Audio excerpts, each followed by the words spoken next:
जय श्री राम, हर हर महादेव। मैं अधिवक्ता बागेश श्रीवास्तव वाराणसी से पुनः आप लोग के समक्ष उपस्थित हुए एक नया वीडियो लेकर नए ऊर्जा के साथ। और मुझे विश्वास है कि आप लोग भी ऊर्जावान होंगे। हम लोग चर्चा कर रहे थे भारतीय न्यास अधिनियम 1882 का, और इस पर हमने पूर्व में एक वीडियो अपलोड कर दिया अपने यूट्यूब चैनल पर, जिसमें धारा 3 से लेकर धारा 6 तक का हमने वर्णन किया है। और हम लोगों ने देखा है कि न्यास की परिभाषा क्या है, न्यास के साथ साथ न्यास संपत्ति क्या है, न्यासकर्ता कौन होता है, न्यासी कौन होता है। और साथ में हम लोगों ने ये भी देखा कि पर्पज़ क्या होना चाहिए न्यास का, और किस तरीके से उसका होना चाहिए न्यास, लिखित में और क्या बोलते हैं हस्ताक्षरित होना चाहिए। इन सब चीज़ों को हम लोगों ने देखा। अब हम लोग देखेंगे कि जो न्यास है, उस न्यास में व्यक्ति कौन कौन हो सकते हैं, मतलब कौन न्यास का गठन कर सकता है, और कौन न्यासी हो सकता है, और कौन बेनिफिशियरी हो सकता है। इसको धारा 7, 8, 9 और 10 के माध्यम से हम लोग देखेंगे। विषय पर आने से पहले मेरा निवेदन है कि यदि आप इस चैनल पर नए हैं तो कृपया ज़रूर सब्सक्राइब कर लें, बेल आइकन पर क्लिक कर दें, ताकि जब भी मैं कोई वीडियो अपलोड करूं तो आपको इसकी सूचना तुरंत मिल जाए, और अधिक से अधिक लोगों को शेयर करें। मैं बार बार रिपीट कर रहा हूं कि लोअर डिवीज़न के परीक्षा में और हायर जुडिशरी के, चाहे किसी भी स्टेट का हो, मेंस परीक्षा में सब्जेक्ट रखा गया है इसको, भारतीय न्यास अधिनियम 1882, और इससे क्वेश्चन बनते ही बनते हैं। मान के चलिए 20 से 25 नंबर इससे रिकवर हो जाता है। आइए समय न गंवाते हुए, तो धारा 7 जो कहता है वो कहता है हु में क्रिएट ट्रस्ट, मतलब न्यास का सृजन कौन कर सकेगा।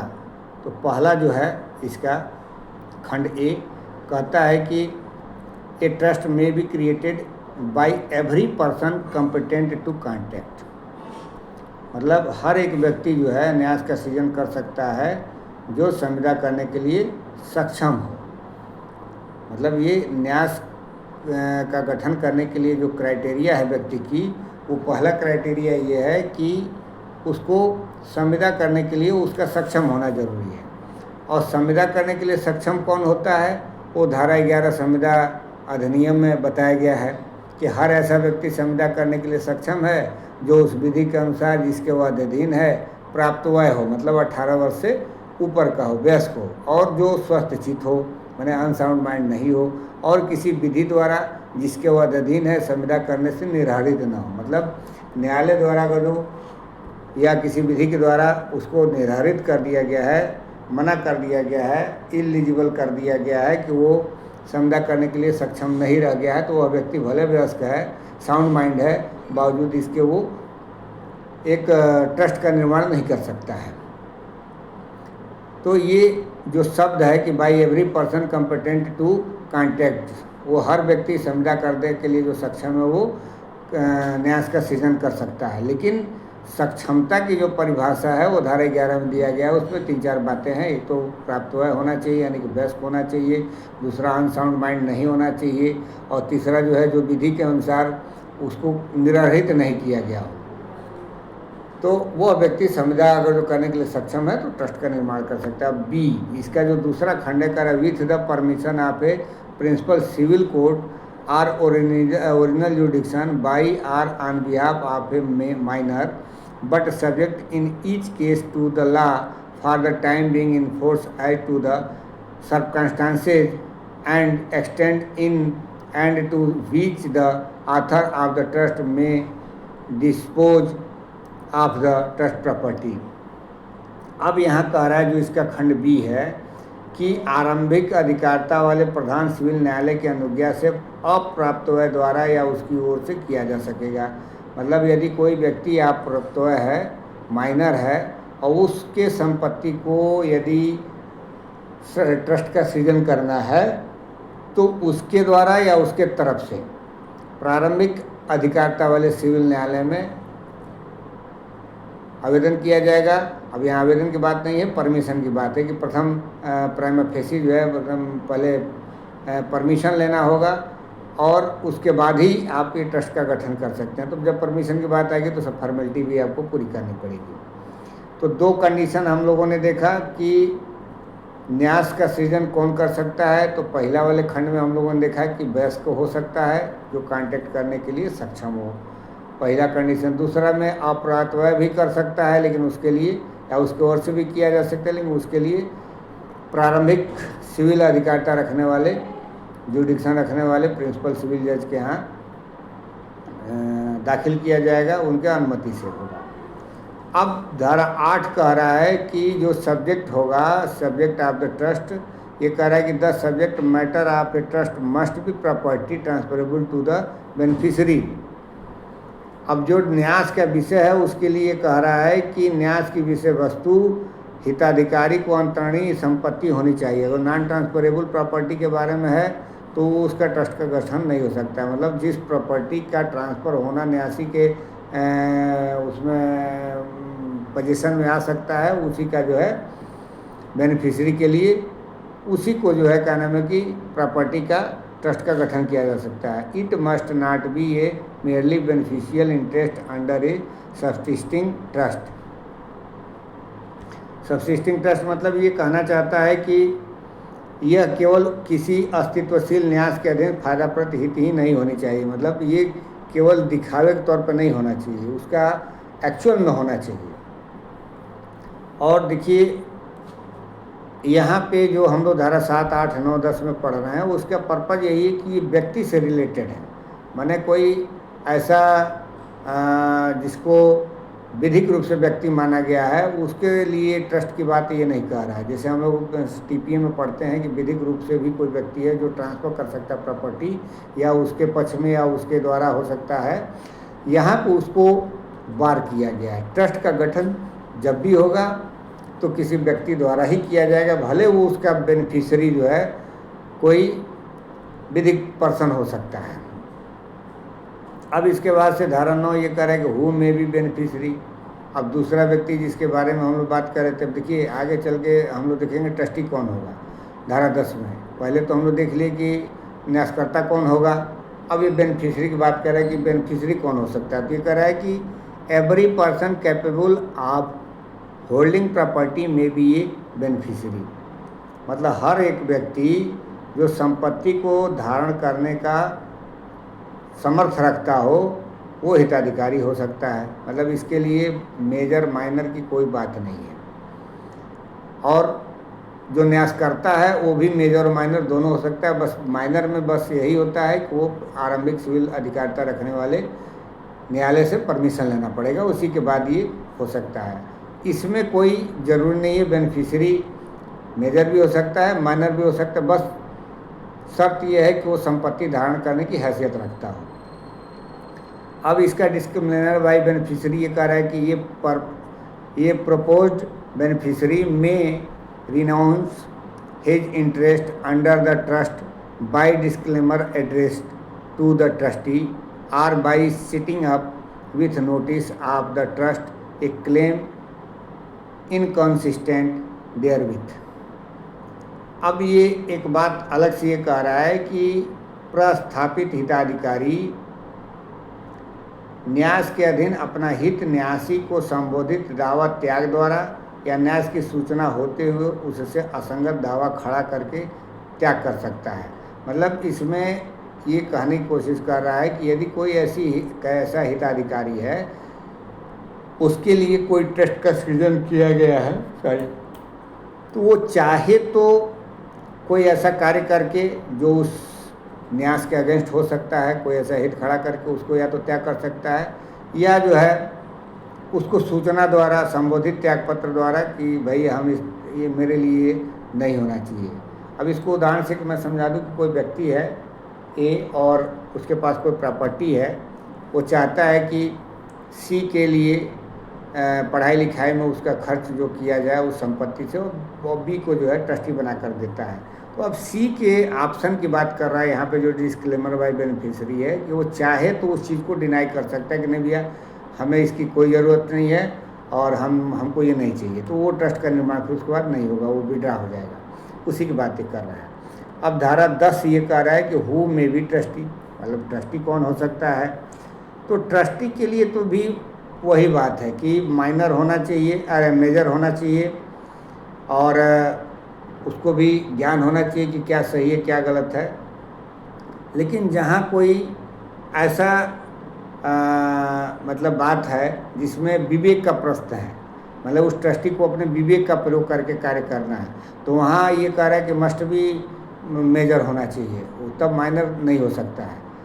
माइनर भी हो सकता है, लेकिन ये कह रहा है कि वो तभी होगा जहाँ विवेक की प्रयोग करने की जरूरत नहीं है। अब देख लेते इसको। बेयर क्या कह रहा है? बेयर कह रहा है कि every person capable of holding property में बी ए ट्रस्टी, मतलब हर व्यक्ति जो संपत्ति को होल्ड करने का, धारण करने का क्षमता रखता है, वो जो है ट्रस्टी हो सकता है। तो अब इसका सेंस माइनर और मेजर से नहीं है, कोई भी हो सकता है। लेकिन ये कह रहा है but where the trust involves the exercise of discretion he can not execute it unless he is competent to contact. अब जो ही ये बात आती है कि जो ट्रस्ट का विषय है उसमें डिस्क्रिशन का प्रयोग करना है, यानी कि विवेकीय बातों को देखना है, तब वहाँ पे कह रहा है कि तब उसके लिए वही व्यक्ति ट्रस्टी हो सकता है जो संविदा करने के लिए सक्षम हो, वह उसका निष्पादन तब तक नहीं कर पाएगा। तो अब संविदा करने के लिए सक्षम की वही बात फिर धारा 11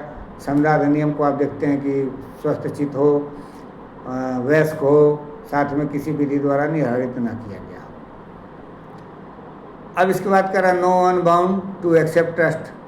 अब चाहे तो जैसे ट्रस्टी बेनिफिशरी के लिए कहा गया है कि भाई चाहे तो विड्रा कर सकता है, उसी प्रकार से यहाँ पे ये कह रहा है कि ट्रस्टी जो है ये भी बाउंड नहीं है। अब हम चाहें किसी संपत्ति का ट्रस्ट का निर्माण कर दें, किसी को ट्रस्टी बना दें, तो जरूर नहीं कि वो ट्रस्टी के रूप में बना रहेगा। वो जब चाहे तब वो उसको उस चीज़ को डिनाई कर सकता है, बाउंड नहीं है, वो कभी भी अपने आप को विड्रा कर सकता है। तो ये कह रहा है कि no one is bound to accept a trust, अर्थात कोई भी न्यास को प्रतिगृहित करने के लिए आबद्ध नहीं है। इसके बाद एक्सेप्टेंस ऑफ ट्रस्ट की बात कर रहा है कि मतलब कैसे जो है ट्रस्ट का ग्रहण कर सकता हो। भाई ठीक है, पहले वाले में कह दिया है कि no one is bound to accept a trust, और इसका दूसरा कह रहा है कि ये trust is accepted by any words or act of the trustee indicating with reasonable certainty such acceptance. मतलब ट्रस्टी जो है कब एक्सेप्ट कर लिया है उस ट्रस्ट को, या तो कोई कार्य द्वारा अथवा अपने शब्दों द्वारा इस तरीके का इंडिकेट कर दिया है जो युक्त सर्टेनिटी के साथ है, तो ये मान लिया जाएगा कि उसने ट्रस्ट को एक्सेप्ट कर लिया है। और इसके बाद से अब कह रहा है कि डिस्क्लेमर ऑफ ट्रस्ट, मतलब अगर उसको ट्रस्ट से इनकार करना है तब के लिए क्या है, तो कह रहा है instead of accepting a trust the intended trustee may within a reasonable period disclaim it and such disclaimer shall prevent the trust property from vesting in him. A disclaimer by one of two or more co-trustee vests the trust property in the other or others and make him or them sole trustee or trustees from the date of the certain of the trust. अब ये कह रहा है कि यदि कोई त्याग करना चाहता है तो ये कह रहा है कि न्यासी के किन्हीं ऐसे शब्द आश्रित न्यासी न्यास को प्रतिगृहित करने के बजाय युक्त कालावधि के भीतर उससे इनकार कर सकेगा, और ऐसा इनकार न्यास संपत्ति को न्यासी में निहित होने से निवारित कर देगा। दूसरा इसका पारा ये कह रहा है कि दो या अधिक सहन्यासियों में से एक के द्वारा किया गया इनकार उस न्यास संपत्ति को अन्य न्यासी या न्यासियों में निहित कर देता है और उसे या उन्हें न्यास के सृजन की तारीख से एकमात्र न्यासी बना देता है। मतलब 2-3 लोग हैं, तो अगर एक व्यक्ति न्यास ग्रहण करने से मना कर देता है तो बाकी जो प्रॉपर्टी है उसका न्यास संपत्ति वो बाकी के न्यासियों में वेस्ट हो जाता है। अब इसका जो है इलस्ट्रेशन दिया है, 3 इलस्ट्रेशन है। कह रहा है कि A bequeaths certain property to B and C his executor as trustees for D, B and C prove the will, this is in itself an acceptance of the trust, and B and C hold the property in trust for D. पहला इसका जो दृष्टांत है समझाने की कोशिश कर रहा है कि क अपने निष्पादकों ख और ग को घ के न्यासियों के रूप में एक संपत्ति की वसीयत करता है। क की विल को ख और ग साबित कर देते हैं। यह बात स्वयमेव न्यास का प्रतिग्रहण है और ख तथा ग संपत्ति का धारण घ के लिए न्यास के रूप में करते हैं। बी इसका इलस्ट्रेशन कर रहा है कि A transfers certain property to B interest to sell it and to pay out of the proceeds A's डेप्थ। B accepts the trust and sell the property so far as regards B, a trust of the proceeds in create for A as creditors। अब दूसरा वाला थोड़ा सा समझा करके ये बताना चाह रहा है कि इसमें ट्रस्ट का सीजन किस प्रकार से हो रहा है। तो ये कह रहा है कि क एक संपत्ति का न्यास के रूप में अंतरण ख को इसलिए करता है कि ख उसे बेच दे और आगमों में से क के ऋणों को चुका दे। ख न्यास को प्रतिग्रहित करता है और संपत्ति बेच देता है। जहाँ तक कि ख का संबंध है, क के लेनदारों के लिए आगमों का न्यास सृष्ट हो गया है। इसके बाद सी कह रहा है इसका A bequeaths a lakh of rupees to B upon certain trust and appoint him his executor. B severs the lakhs from the general assets and appropriate it to the specific purpose. This is an acceptance of the trust। अब न्यास का प्रतिग्रहण कैसे कोई न्यासी द्वारा करता है उसके बारे में बता रहा है कि क किसी न्यासों पर 1 लाख रुपये की वसीयत ख को करता है और उसे अपना निष्पादक नियुक्त करता है। ख वे 1 लाख रुपये साधारण आस्तियों में से पृथक कर लेता है और उन्हें विनिर्दिष्ट प्रयोजनों के लिए विनियोजित कर देता है। यह न्यास का प्रतिग्रहण है। मतलब उसके कार्य के द्वारा इस बात से इंडिकेट हो जाता है, सर्टेनिटी हो जाती है कि उसने न्यास का प्रतिग्रहण कर लिया है। तो इस प्रकार से हम लोगों ने धारा 7, 8, 9, 10 में देखा कि कौन न्यासी हो सकता है, कौन न्यास करता हो सकता है, कौन बेनिफिशरी हो सकता है, और इसके बारे में हम लोग चर्चा किए। बेयर एक्ट आप लोग जरूर पढ़िएगा। वीडियो लंबा हो जाएगा। अगले टॉपिक में मैं इसी सब्जेक्ट से संबंधित जो मेंस में पूछे जाते हैं उससे रिलेटेड वीडियो अपलोड करूँगा, चर्चा करूँगा। क्योंकि हम वही वीडियो बनाते हैं जो मेंस परीक्षा में पूछे जाने की संभावना रहती है या पहले पूछा गया होगा, तो इसलिए आपके लिए इम्पॉर्टेंट हो जाता है। और छोटे छोटे वीडियो मैं इसलिए बनाता हूँ कि आप बोर ना हो, उसको देख भी लें और आपका ध्यान वहाँ तक, उस बिंदु तक पहुँच जाए। तो फिलहाल अभी इजाज़त दीजिए। मिलते हैं फिर से नए ऊर्जा के साथ नए वीडियो को लेकर। तब तक के लिए धन्यवाद।